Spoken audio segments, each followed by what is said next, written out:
I can't call your number if I don't have it. So, like, if I'm flirting with you, please give me your number.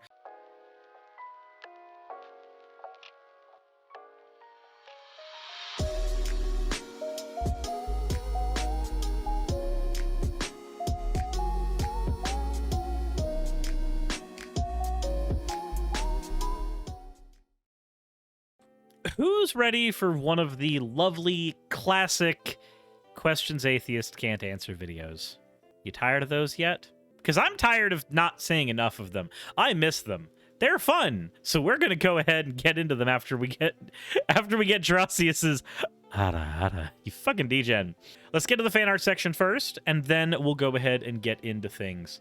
So first, we have this one from Gus G. Buttersnaps. Hey, everybody. Today, we're going to be covering another Caleb and Sophia video. What are you doing on my turf, sir? We just have Telltale just sitting here. What are you doing? Why are you doing that? I have some 3D printed things in my house that Telltale made. And then me just going, but Sonic, but you've talked about Sonic. I didn't know you were chill like that, dog. Collaboration. Well, both. Okay, which would you prefer? Me and Telltale talking about cults or me and Telltale talking about Sonic? The next one we have here is from XLR. Suris in the living slime Suris armor. The hammer is made of star metal from space, or super dense metal from space. Star metal, i.e. a super dense metal from space. Oh, and the cape means she's Swedish. I don't know either. Oh, okay. That is the longest I think that the hammer's poll has ever been shown. Thank you, XLR. As always, everybody, thank you all for your fan art submissions. If you want your fan art to be shown in a future video, the best way to do so is to drop it into the fan art section of the Discord. If you haven't already, please hit the like button and subscribe to the video, all that other fun stuff. But we're going to go ahead and get right into talking about the questions that atheists can't answer. Apparently, there's 3 of them, and this is from a channel called Towards Eternity. And they're a pretty large channel, like almost 1 million subscribers. So I'm curious. These better be some banger questions. Atheism, a view that constantly leads you to a dead end while questioning the universe. While everything we see in the universe is actually evidence for accepting the Creator, atheism ignores them. We can talk about it very long, but today we will consider only 3 questions that atheists cannot answer. All right, so let's go ahead and get one thing out of the way. If you think that every single thing in the world is automatically evidence for not only a deity, but your specific deity, then I have to ask you, how? I could literally say that everything in the world is evidence of my deity. I could make them up on the spot, and the argument, while it may not be convincing to you, would be just as valid. Whether or not it convinces you is largely irrelevant because your argument is not convincing to me. We're already working on equal footing. But let's go ahead and go. I forget what this type of argument is called, where it's a pre-assumption, I think. I'm not as brushed up on all the terminology anymore as I used to be, but presupposition, there we go. It's presuppositionalism. I can presuppose anything. I can presuppose that a left sock is the contingent thing that the entire universe is built on, and everything in the universe is important only because that left sock exists. I can do that. You would largely laugh in my face, but then you'd wonder why I'm doing the same thing when you use it as an evidence for your deity. But let's go.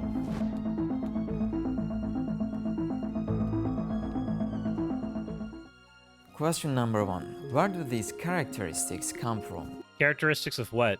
It's an established rule that one cannot give what one doesn't have to another one. The laws of physics? I can't pay you with money I don't have.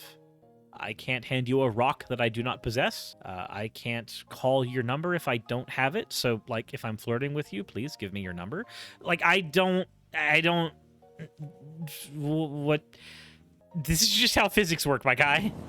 For example, let's say there are only 100 white balls in a glass sphere. Yeah? What is the chance of a red ball to be chosen from this sphere? 0. Of course it's 0, right? No matter how long you wait, you will not get... Well, actually, no, it's not necessarily 0. Hold on. My guy, you said that the glass bowl contains 100 white spheres. But you did not talk about the other things the glass bowl contains. For one, the glass bowl likely contains a lot of oxygen and nitrogen and other gaseous particles. It might even contain a red ball. You didn't say it only contains white balls. You just said it contains white balls. So I actually don't know the likelihood of drawing a red ball from this. There's no way for me to know. I don't have enough information based on the way you worded this. Any, because there is no red ball inside the sphere anyway. Keep this example in mind. Let's consider a black pencil. Yep. Can you draw a rainbow with this pencil? No, if the pencil itself, when you say a black pencil though, like we can get pedantic here. I can have a rainbow pencil that has an outside that is black, as opposed to the white outside here. This could be black, this could be rainbow, and suddenly I have a black pencil that can draw a rainbow. Now I understand you're meaning a pencil with black lead. I understand that's what you're trying to say, but also understand that people can draw rainbows in black and white. That's a thing. And you'll understand that it is a rainbow because it will be drawn with several characteristics a rainbow has that might not necessarily involve all the colors. Now, it may not be a 100% accurate rainbow in that it has all the colors, but I can draw a rainbow with 4 colors and it's not 100% accurate now. Anyway. This guy's fixated on black and whites. I think he might be internalizing something. My brain already hurts. I'm doing the thing where I do the asshole poking a hole and everything. So a property of a pencil with black lead is to draw in scales of black and gray. So, of course, it's not going to be able to do this stuff. Why is that characteristic there? Well, because the pencil has black lead in it. It's no more or less than that. Because the pencil is in no color other than black. So naturally, a rainbow cannot be drawn. Is he talking about emergent properties like flight? He might be. Let's see. What I mean is, you cannot give a feature you don't have to someone else. Now, I take a look at the universe. Actually, I might not have eyebrows, but I can draw eyebrows on another person. I might not have hair to braid, but I might be able to braid the hair of someone else. This argument feels very, very, very malformed. And I see that everything is made of atoms. However, although atoms are ignorant, willless, lifeless, and blind, deaf and numb creatures having no cognitive senses, when they come together and occur to us as a human being, we see that the man made of them carries all these features. So, the basic question is, how can atoms give these properties to human beings while they lack all of them? Because a house may have the capacity for you to live in it, but the individual bricks that you make the house out of might not have that capacity. Also, atoms aren't beings.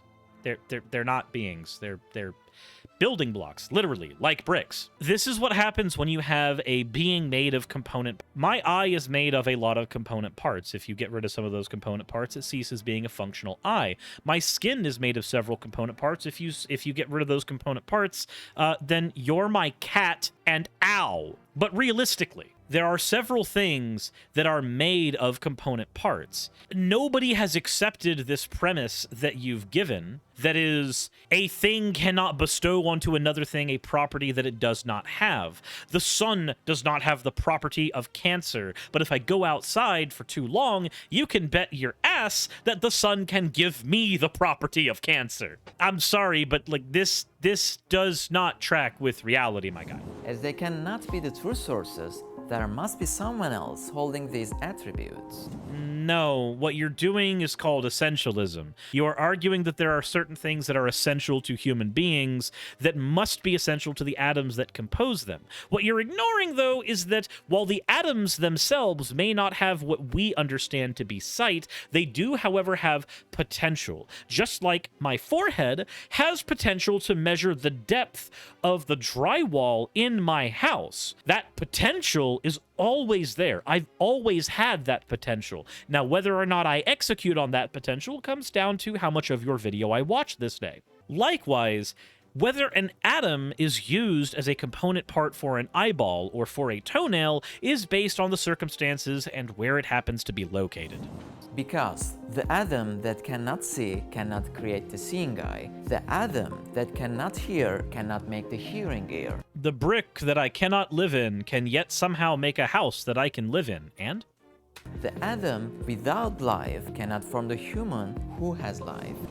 Except it can. Again, the brick that I cannot live in is actually forming the house that I live in. The human being has a variety of feelings while atoms don't have any. Yep. And all of these things are repeatedly happening every day, even every second. So isn't it necessary to accept that they are under the command of a creator? No, not really.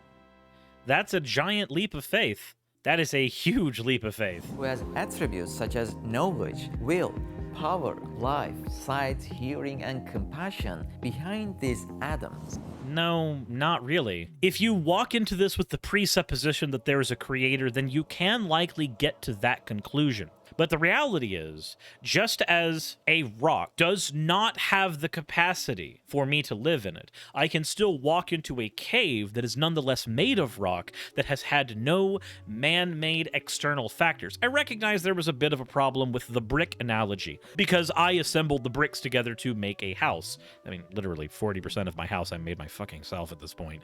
But when we're talking about something that has the capacity for me to live in it, a rock I can't live in, but a cave I can live in. And the cave is literally just a rock that has a hole in it that has been made by outside forces like air erosion and water erosion.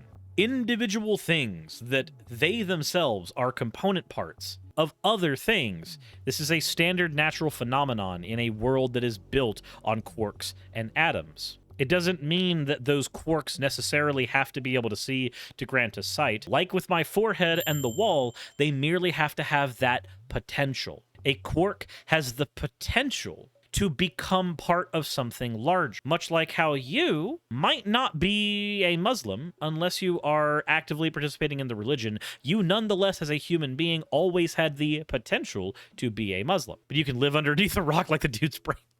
Slapjack, thank you for redeeming your points for an all wall. As we said, one cannot give what one doesn't have to another one. Okay, one cannot give what they don't have to another one, but that's not the same thing as building blocks. I cannot give somebody a pencil that I don't own, but I can do this lovely thing called handing potential to them. I may not have the capacity right now to operate a forklift, but I can present myself to somebody who can make me licensed to drive a forklift, and then I have the ability to use my forklift license to drive a forklift. There doesn't have to be a creator involved here. I am simply giving potential to some. Likewise, an atom, a quark, these building blocks that we understand make up the carbon-based life forms that we see running around all the time today. All those atoms had to have is the potential to do anything. They don't need to have necessarily the property of sight or the property of one thing or another. We understand, because of how evolution works, that a single-celled organism has the ability to, down its lineage, create human being. Create's not a good word for it, but over time, a single-celled organism, through the predatory instincts of single-celled organisms, will end up not digesting another single-celled organism, but will actually end up assimilating with one. This is something we understand has actually happened, creating the first multicellular organisms, where they start operating with one another in tandem as opposed to in a predatory sense. Likewise, did you know that your gut is not just you digesting things? There's actually a whole bunch of little critters in there. There's a whole bunch of little tiny baby boys in your stomach that are helping you digest food right now. They're called bacteria. They make up your gut biome. Eat too much sucralose, you kill your gut biome. Real awkward thing that happens to those of us who have to eat a sugar-free diet. Our digestion's not too terribly great. I said I remember this process from the scientific journal Spore. Now, a single-celled organism merely needed to have the potential to become a multi-celled organism. That multi-celled organism merely needed to have the potential to create eukaryotic life, quote unquote. Eukaryotic life, quote unquote, merely had to have the potential at some point to create what we understand as an animal. And an animal at some point needed to have the potential to create what we understand as a mammal. And mammalian life needed to have the potential to beget apes. And as a result, here we are we are all apes. There is not a single thing in our body that was not previously present in one of those earliest stages. Nothing has been lost, but things have in fact been gained along the way. This is how genetic mutations work. Data is added over time as cells mutate and as living beings adapt to various environments. There's nothing magical about this process, but it is nonetheless a fascinating process. To argue that this process is impossible is to argue that single-celled organisms never had any potential. And we are once again back to the potential of my forehead. So there must be a creator. Second question, who is the judge, who is the prisoner? It depends on your district, usually. If everyone is a soldier, a commander is required. If everyone is a prisoner, a judge is needed. It's Kind of, I guess, maybe? Let's see where you're going with it. a rule that you cannot be the judge and the prisoner at the same time. Yes, you can. It's called being a dirty judge. What does this mean? You know that a room cannot be dark and light at the same time, or a paper cannot be dry or wet at the same time. My guy, if I were to take a piece of paper right now and dip half of it in water and half of it was dry, guess what? The paper is both dry and wet at the same time. There are parts of the paper that are dry, there are parts of the paper that are wet. Just as when I watch your video, I am dry as fucking shit. So to hold on, a room can have shadow. Yep, a room can have portions of it that are dark and portions of it that are light. To argue that everything exists only in these black and white paradigms is to argue against literal reality. These are some examples confirming that one cannot hold two opposite attributes at the same time. Actually, we can. Human beings have this lovely thing called cognitive dissonance. We can hold lots of opposing attributes at the same time. Because carrying two attributes opposite to each other is a contradiction. It is a contradiction. It's also called a paradox, but it's also a thing that we can do. A paper can be dry on parts of it and wet on parts of it. Do we consider the paper dry only if the entirety of it is dry, but we consider it wet if even 1% of the paper is wet? Being a judge and being a prisoner are two opposite states. If you are one of them, it's impossible to be the other. So what if somebody is a prisoner, but then while being a prisoner is also operating as a judge within the prison? They are a prison to one system and then are judging people within that system. They are both a prisoner and a judge at the exact same time. If you want a fun example of this, I would like to direct you to the third movie in the Christian Bale Batman trilogy, where that's exactly what Scarecrow was, both a prisoner and a judge. Now, think of a building which is being built with bricks. Oh, the bricks we used in the previous example to show that your last argument was horseshit. If you do not accept the architect to build it, it will be a contradiction to accept that bricks are building this on their own. Because in this case, the bricks will be both prisoners and judges of each other at the same time. No, how did you malform language that badly? Since all the bricks have a nature that is the same with each other and have no knowledge and free will, they cannot form a building by coming together and agreeing. Otherwise, it will be a contradiction. Except, there actually is a world where a tornado can pick up several bricks that are on the ground and then deposit them on the ground in such a way that somebody could actually use the deposited bricks as shelter or even a temporary home. Sure, there's an outside force, but you don't need a builder. Who will give the order? Who will apply the order? A great confusion would show up. They wouldn't be able to establish a system that could stay protected from collapsing at once. So, they are all prisoners, and there must be an architect who has an absolute power on them. The judge is the architect, and the bricks are his prisoners. Okay.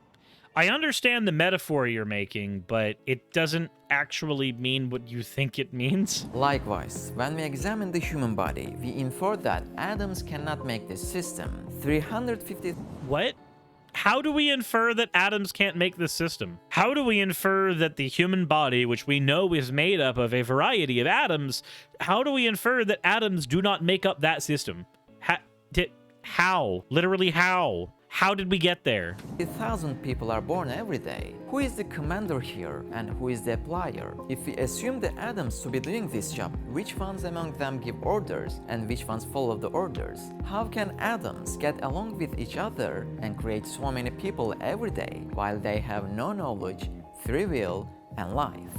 You don't need knowledge, free will, and life. You merely have to have the potential to be a building block for those things. We understand the systems that make up single cellular life. We understand, to a degree, the systems that beget single cellular life from nothing. The Miller and Urey experiments give us a very, very rudimentary understanding of what that process might look like when base amino acids are being formed from a system that has no life in it, merely has energy, merely has chaos. We understand that potential. Single-celled life, or amino acids, DNA, RNA, any of these things merely had to have the potential to be synthesized from non-life. Since we're all made up of the same type of atoms, atoms have had that potential since atoms existed in the universe. Period. Trying to argue that because these things resemble what we know bricks to be, they must necessarily be like bricks and must necessarily need somebody putting them in order for them to function, ignores the fact that we see these things assemble themselves into different particles and different things all the time. A human being gets born. What told those atoms to be grown in the way that they did? Well, largely DNA and RNA. DNA and RNA were telling all the other building blocks how to actually building block correctly. I figured it out. Bricks are God. So I don't think anybody could argue against him simply because he's making no sense. He's trying to use a metaphor to say that because building blocks exist, you need somebody to use the building blocks. Somebody has to command the building block. That's the argument. Belgard, thank you for the tier 3 subscription. Holy shit. So well, he's using it badly. Oh no, the metaphor's malformed as shit. The metaphor's malformed as hell. So, just as bricks cannot make the building, atoms cannot agree to carry out a quite complex job. That is to say, atoms are prisoners and their judge is God, Allah. Okay, so here's the problem there. You are talking about two things that we understand to be types of building blocks, but they are not necessarily the same. What you've done is engaged in a scope error. You have compared bricks to atoms. Atoms, which have the potential to be a lot of things, and bricks, which only have the capacity of being a few things, because the bricks are made up of atoms. A brick is one state of matter that an atom can become. This is not a category error, because you're not talking about things that are necessarily different in the different categories. You are simply taking two things that are in the same category and fucking up their scope desperately. Atoms have greater potential than bricks. Atoms have the potential to form billions of things, and the ways atoms intermingle with one another to form those things is not something that we would understand as communication the way that we interpret language to be. And it's not something in the same way that a person would physically take little building blocks and put them together to create their Lego house. What we see with atoms is that they operate on a very, very, very microscopic level. Now, if you were to ask me, well, why do they form these things? My answer would be, I don't know. But an honest answer from you would be, you don't know either. Atoms exist. They have the potential to form a lot of things. Why do they construct specifically the things that they do? I don't know. One day, maybe we will know. Maybe we'll be able to actually synthesize every single amino acid required to get the rudimentary beginnings of life. And then we'll have a solid, concrete answer. But right now, we haven't been able to get all of that data. And there's nothing wrong with the honest question of, I don't know. But it turns out when you introduce energy into a system, weird shit happens. Just as the same with the architect of the building, the architect of the human being continues to create and keep the human body standing all the time. Question number 3. What is the real... Also, actually, we do know the answer to why atoms form things. Just throwing that out there for you right now. Do you want to know why atoms form bonds? Do you know why they build things out of themselves? Because atoms try to exist in the lowest energy state possible. Many atoms become stable when they are connected with many other atoms. Getting to the lowest energy state is what they are trying to do. Atoms are trying to get literally to rest. Matter tries to expend less energy. So is this a common theory by religious people that God is just focusing super hard all the time to stop you from collapsing into a pile of atoms? I mean, that's basically the plot of Evangelion. That's That is literally the plot of Evangelion. Literally. They literally made a god to take away people's outlines so that they could no longer hold their shape. Yeah. And that's what I got from him, so maybe he watched too much Evangelion. Spoilers to Evangelion. Rain Dog, it's a series from the 90s. If you were gonna watch it, you would have done it by now. We're not doing this. What is the real reason is this last question? Real reason for what? Reason.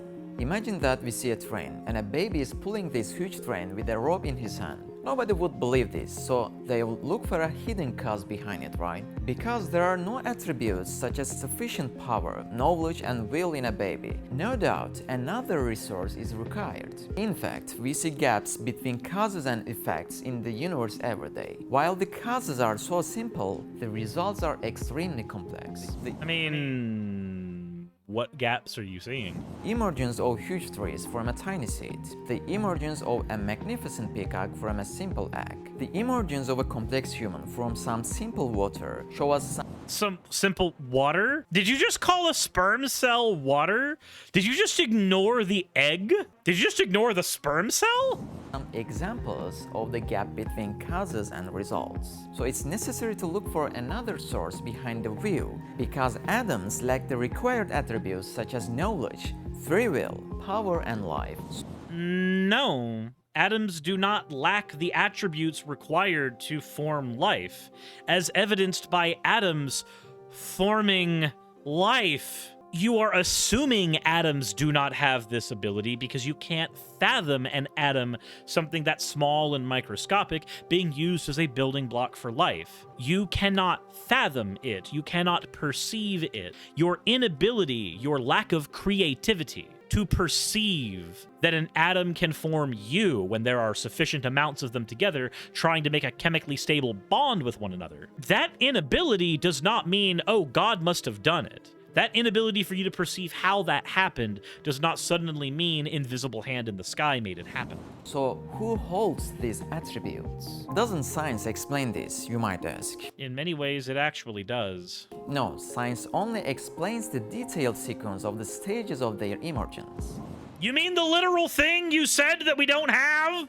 You literally said there are gaps. You literally said there are gaps in the knowledge on how point A got to point B. That's what you said earlier. And then you said, well, no, science just told us all the steps that were taken to get here. Boy, howdy, if I had to tell you how I got from here to the local Wendy's, I mean, the real explanation is that I'm fat and I'm hungry, but realistically, I would explain to you the detailed steps of me putting on my shoes, me going into the car, me leaving the car because I realized I only put on my shoes and I forgot my socks and my underwear and my pants. And I mean, my shirt would probably be useful too. So I put all that shit on, went back outside, and now I'm awake enough from stepping outside in the cold naked that I know what I want to order from the Wendy's. And now I drive to the Wendy's. And now that I'm at the Wendy's, I realize it's past 11 o'clock and they're no longer selling breakfast, so I can't get a breakfast Baconator. So I actually just decide not to eat Wendy's and go home and make a breakfast sandwich at home. There, I told you all the detailed steps. Now you know how it happened. So can we send him back to remedial high school classes for biology and chemistry? Yeah. Said forgot the wallet. Crimson the DM, you ignore the fact that I'm lazy enough that my wallet is going to be in my pants pocket at all times. Case in point. It's just there. But anyway, the point is, you literally said we didn't have all those steps, and then you explained that science says about all those steps. My guy, maybe we need to have a come together moment. For example, they observed that there are some certain stages extending over 28 days inside the egg. Observing the stages doesn't mean that you solve the system and find the answer. It does though. It does. We observe every stage and we find out why the things happen. That's how reality works. You observe reality, and as a result of observing reality, you can figure out why the things happen. Observing is just seeing sequences. There are still questions in the mind. How can these atoms form a structure like a peacock despite lacking attributes such as knowledge, free will, power, and life. An explanation which is based on temporal sequence of events leaves out these questions with no answers. So, as we said, So it leaves them with no answer. Literally, we get those answers by observing all of that stuff. in the beginning, that a baby cannot pull a train. Just like that, another cause appears to our minds behind the scenes due to the gaps between the so-called causes and their effects that we examine in the universe. So you're literally saying that science said one thing, and you observed what science said, and you said therefore that the science is wrong because it's like the baby pulling the train, and now it couldn't be that. It had to be God. It had to be God. Everything we see tells about Allah, those who want to find Him. Because we will hear this kind of video. Because you presupposed Allah. It could be my left shoe for all you know. I can presuppose anything and say the entire universe is contingent on that thing because of the necessary properties that thing has. And you might say, oh, well, your sock doesn't have those properties. You can't prove it has those properties. Well, we're in the exact same position. The minute you can bring Allah out and have him speak about himself, then maybe we'll be able to have a conversation about the properties he has. But until we get to that point, my guy, my sock and your God are on equal footing. I just realized that was a pun because of the sock. Nitros, thank you for the posture check. And Zephyr the Cosmic, thank you for redeeming your points for an owl. I didn't even realize I was doing that. Oh, we're done. We're done. This man made me accidentally say a pun. That means we're done. We're finished. We're finished. We're done. We're out. This is a problem I see a lot of the time. I have to constantly point out I don't have a problem with believing in a God. But if you're going to give your reasons for believing in a God and they are layered and laced with a fuck ton of fallacies, like this video right here, then I can only even begin to engage in my own slippery slope fallacy of trying to figure out what other awful, terrible, and not based on reality beliefs you might have because you are willing to accept things off of false premises already. Instead of this fangirl leaves the universe, we will cease to exist. The sock is on better footing because we can see the sock. But I don't know. Let me know what you think in the comment section below. Maybe I'm wrong. Maybe everything I've said is actually horse crap and you've got a detailed explanation as to why everything I said is incorrect. Let me know in the comment section below. I'd love to hear your thoughts. Hit the like button if you haven't already, subscribe if you haven't already, and as always, everybody, insert end the video tagline here.